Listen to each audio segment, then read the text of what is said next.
बातमी उद्धव ठाकरे यांच्या वक्तव्याची विरोधी पक्षनेत्याला घाबरता का असा सवाल उद्धव ठाकरे यांनी महायुतीला उपस्थित केलाय। कर्जमुक्ती कधी करणार असाही सवाल त्यांनी उपस्थित केलाय। विरोधी पक्षनेते देणार नसाल तर उपमुख्यमंत्री पद रद्द करा असंही उद्धव ठाकरे यांनी म्हटले। सरकारला इशारा दिलाय।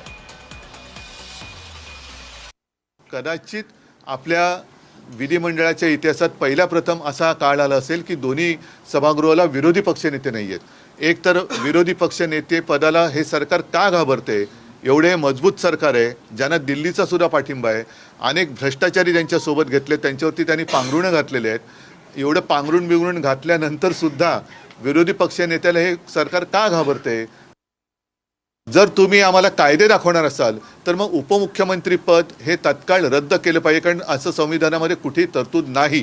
म्हणून जे काय त्यांच्याकडे खाती असतील त्या खात्याची मंत्री त्यांना बघा, त्यांच्याकडे कोणाच्या कुठल्या चाव्या द्यायच्या, तिजोरीच्या द्यायच्यात किंवा बाथरूमच्या द्यायच्यात, ते सगळ्या चाव्या त्यांच्याकडे द्या, पण त्यांना उपमुख्यमंत्री हे बिरुद आता लावता कामा नये।